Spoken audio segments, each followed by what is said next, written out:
함께 기도하겠습니다. 하나님 감사합니다. 새날 주셔서 오늘도 호흡하게 하시고 주님을 찬양하며 이 하루 시작하게 하시니 감사합니다. 오늘도 우리에게 새 힘과 능력을 부어주시고 승리하는 우리 모두 되게 하여 주옵소서. 예수님의 이름으로 기도드립니다. 아멘. 우리 찬송가 383장 함께 찬양하시겠습니다.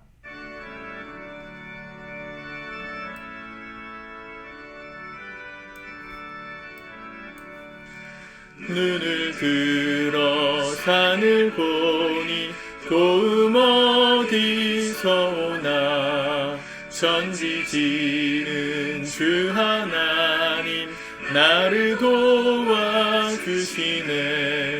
나의 발이 식죽지 않게 주가 깨어 지키며 택한 백성 항상 지켜 길이 보호하시네.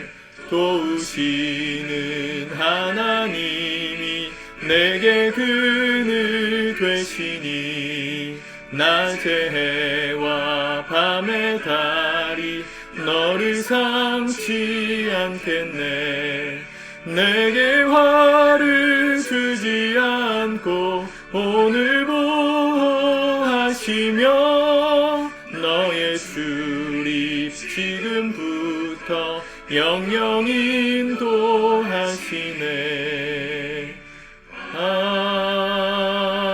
아멘. 아멘.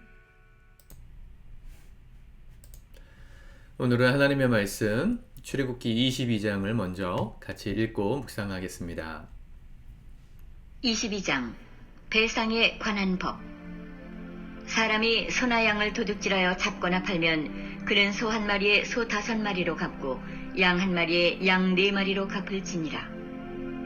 도둑이 뚫고 들어오는 것을 보고 그를 쳐 죽이면 피 흘린 죄가 없으나 해 돋은 후에는 피 흘린 죄가 있으리라.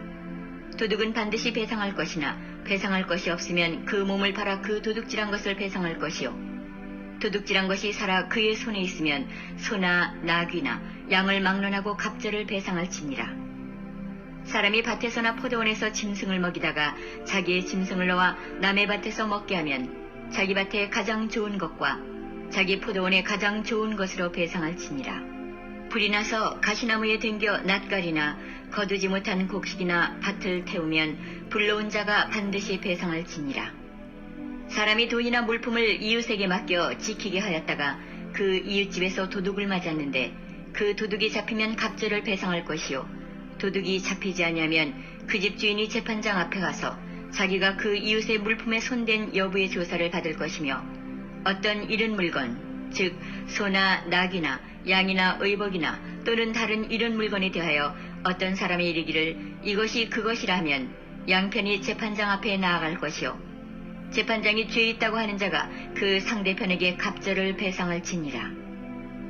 사람이 낙이나 소나 양이나 다른 짐승을 이웃에게 맡겨 지키게 하였다가 죽거나 상하거나 끌려가도 본 사람이 없으면 두 사람 사이에 맡은 자가 이웃의 것에 손을 대지 아니하였다고 여호와께 맹세할 것이요.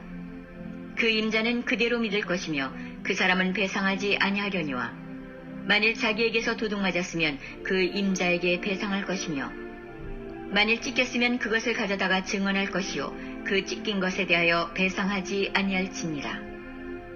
만일 이웃에게 빌려온 것이 그 임자가 함께 있지 아니할 때에 상하거나 죽으면 반드시 배상하려니와 그 임자가 그것과 함께 있었으면 배상하지 아니할지니라. 만일 세낸 것이면 세로 족하니라. 사람이 약혼하지 아니한 처녀를 꿰어 동침하였으면 납폐금을 주고 아내로 삼을 것이요. 만일 처녀의 아버지가 딸을 그에게 주기를 거절하면 그는 처녀에게 납폐금으로 돈을 낼지니라. 너는 무당을 살려두지 말라. 짐승과 행음하는 자는 반드시 죽일지니라. 여호와 외에 다른 신에게 제사를 드리는 자는 멸할지니라. 너는 이방 나그네를 압제하지 말며 그들을 학대하지 말라. 너희도 애굽 땅에서 나그네였음이라. 너는 과부나 고아를 해롭게 하지 말라. 내가 만일 그들을 해롭게 함으로 그들이 내게 부르짖으면 내가 반드시 그 부르짖음을 들으리라.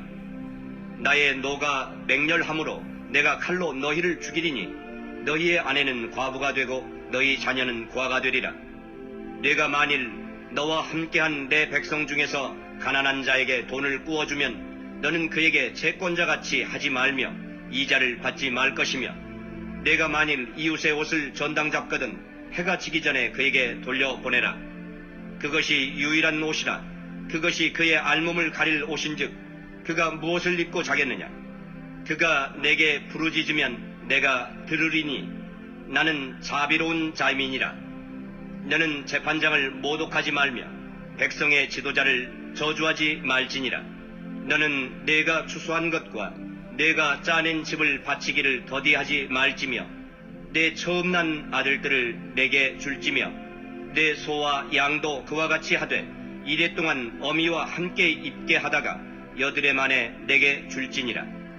너희는 내게 거룩한 사람이 될지니 들에서 짐승에게 찢긴 동물의 고기를 먹지 말고 그것을 개에게 던질지니라. 아멘. 출애굽기 21장과 오늘 22장 17절까지 이 말씀을 보면 배상에 관한 율법이라 이런 제목이 달려 있는데요. 10계명의 마지막 계명인 10번째 계명은 내 이웃의 물건을 탐하지 말라, 그렇게 말하는 말씀이었습니다. 그 안에는 그 물건이라고 지칭하는 것에는 이웃의 아내, 재산, 이런 모든 것들이 포함된다고 20장 말씀에서 말씀하셨죠.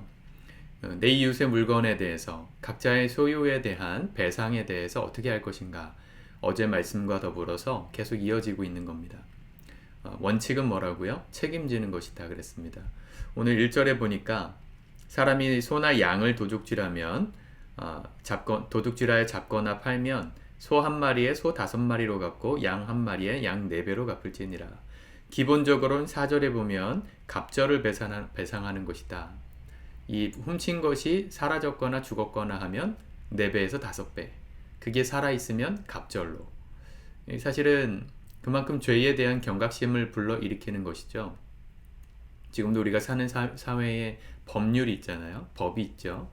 뭐 이렇게 어린이 보호구역에서 30km 이상 가면 일반 과태료보다 2배 이상 많이 벌금은 물고, 벌금은 물리는 정책 자체가 사회를 건전하게 만드는 것은 아니지만 그만큼 경각심을 더 주고 사람들로 하여금 주의를 기울이라고 하는 그런 역할은 할 수 있죠. 율법이 그런 것입니다. 생각해보면 지금 이스라엘 백성들이 이 말씀을 어디서 듣고 있냐면 광야 한가운데 시내산 밑에서 듣고 있거든요. 하나님께서 주신 말씀을 이 모세가 먼저 듣고 이제 이 말씀을 가지고 이스라엘 백성들에게 가기 전인데요. 모세가 이것을 잘 기록해 놨다면 여러 가지 생각이 들었을 수 있겠습니다. 모세도 그렇고 일반 백성들도 그렇고. 왜요? 지금 살아가는 삶에 소나 양이나 이런 걸 기를 여력이 사실은 그렇게 많지 않았거든요. 광야였고 하루하루 만나를 걷어서 메추라기를 걷어서 먹어야 하는, 말 그대로 하루의 품삯이 그들의 유일한 생존의 이유였던 상황에서 재산이 생기고, 또 어떤 여기 보면 또 어떤 어디 몇 절입니까? 6절이죠. 그렇죠? 불이 나서 가시나무에 댕겨 낯가리나 거두지 못한 곡식이나 밭을 태우면 불러온 자가 반드시 배상할지니라. 와닿지 않는 얘기였을 거예요. 지금 농사를 짓는 시대가 아니잖아요. 지금 농사를 지을 수 있는 정착 생활을 할 때가 아니잖아요. 앞으로 40년 뒤에 가나안을 정복하고 나서야 비로소 정착 농경 생활을 시작했는데요. 이 40년 뒤에나 있을 그 일에 대한 말씀을 하나님은 미리 주셨습니다. 그러니까 와닿지 않는 것 같은 이 말씀을 이스라엘 백성들 어떻게 받았을까? 사실은 이 모든 것의 핵심은 책임지는 사랑이다, 이렇게 말씀을 드렸죠. 책임지는 것이다. 공동체끼리, 하나님 나라의 이 거듭나고 구원받은 공동체끼리 어떻게 살 것인가에 대한 기준이 우리가 생각하듯이 좋은 게 아니고 그냥 누이 좋고 매부 좋고 네 것도 내 거, 내 것도 내 거 이러면서 가는 공동체가 아니고요. 서로 분명한 예의와 범절과 울타리를 가지고 서로에게 대한 피해를 줬을 땐 반드시 배상하면서 책임지는 그런 공동체로서의 이 하나님 나라 법을 가르쳐 주시는 것이죠. 그렇다고 가난한 자들, 약자들에 대한 배려가 없는 것이 아닙니다. 17절 말씀부터 보면 18절부터군요. 18절 말씀부터 쭉 보다 보면 21절에 너는 이방 나그네를 압제하지 말며 그들을 학대하지 말라.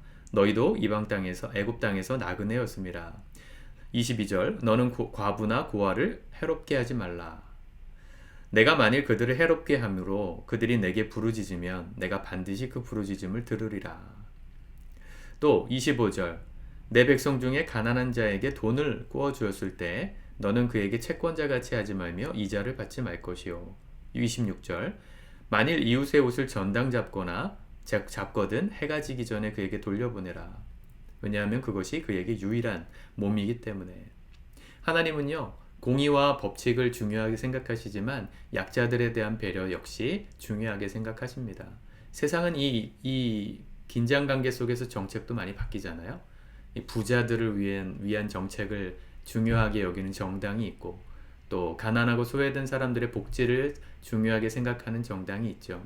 양쪽 모두가 극단으로 갈수록 별로 좋은 나라는 아닙니다.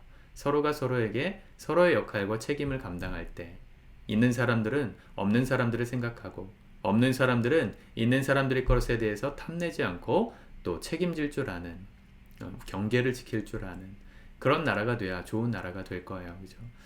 우리나라가 그런 나라가 되기를 기도해 주시면 좋겠고 또 우리 공동체 안에서도 이와 같은 것들이 우리가 적용할 것들이 있다면 적용하실 수 있기를 바랍니다.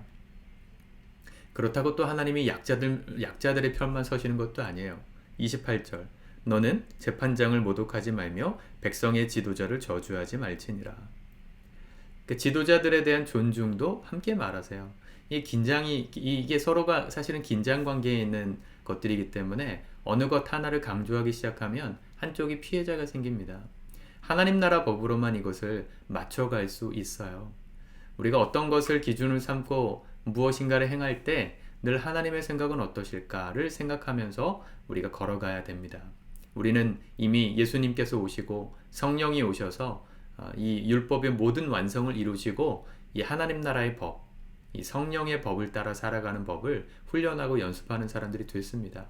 단순히 어떤 구절에만 매이지 마시고 이 원리를 책임지는 사람, 가진 사람이라면 덜 가진 사람들에 대한 배려를 생각하고 내가 가난하고 힘이 없는 약자라면 그렇다고 힘 있는 사람들에 대한 저주와 그 사람들에 대한 원망은 품지 말자. 서로가 서로를 존중하고 서로의 역할에 있어서 책임을 다할 때 그때 하나님 나라 공동체가 건강해지는 겁니다. 저는 우리 교회가 그랬으면 좋겠습니다. 우리 교회에 제가 헌금 설교 거의 안 하죠. 안 하는 이유는 본문이 안 나오기 때문입니다. 제가 본문을 임의로 정하지 않고 강해 설교 순서를 따라 하기 때문에 헌금에 관한 본문이 나오면 따로 그때 하면 하지 따로 일부러 헌금을 많이 하시라고 하시진 않기 때문에 1년에 가야 여러분들 헌금 설교 거의 안 들으시죠? 이럴 때 우리가 좀 생각해 볼 필요가 있습니다. 우리 교회 안에 여러 가지 헌금 제도가 있어요. 교회가 헌금을 가지고 뭘 하는 곳인가? 바로 이와 같은 것들을 하는 것입니다.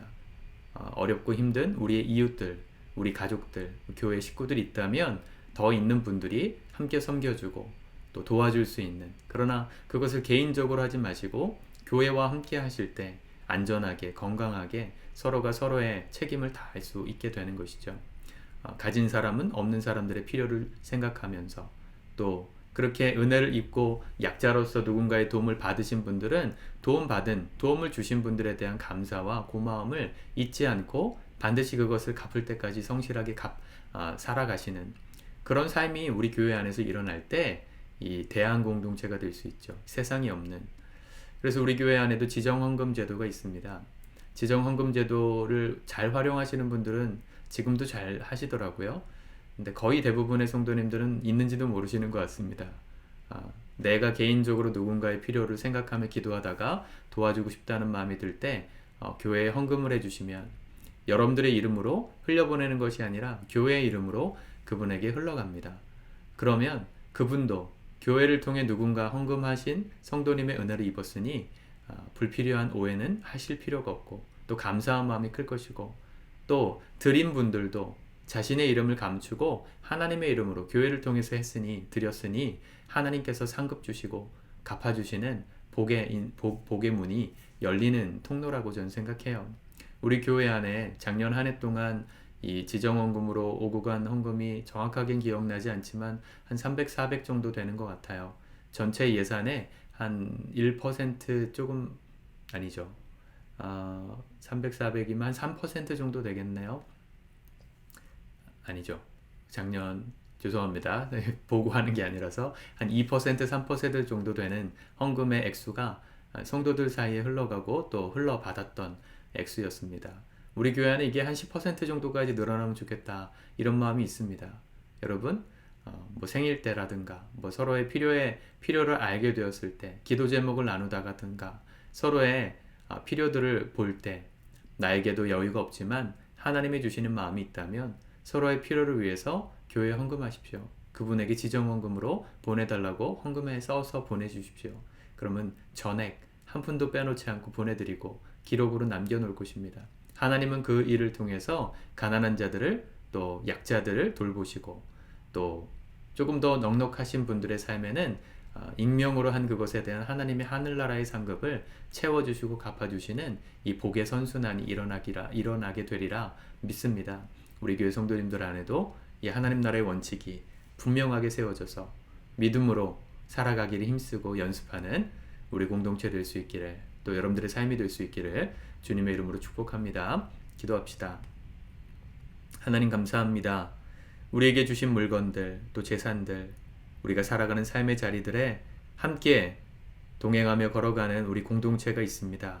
하나님 교회 공동체를 주시고 믿음의 공동체를 주신 이유 주님 안에서 우리가 한 형제 자매이기에 서로의 아픔과 필요를 모른 척하지 않고 함께 붙들고 기도하며 눈물로 사랑으로 함께 섬기고 도와주기를 힘쓰는 그런 공동체가 되라고 우리 교회 식구들 모아주신 줄 믿습니다.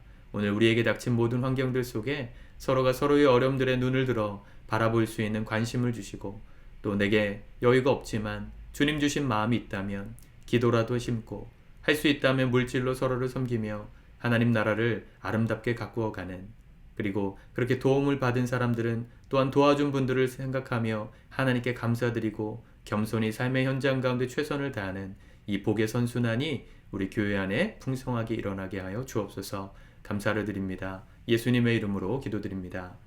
아멘.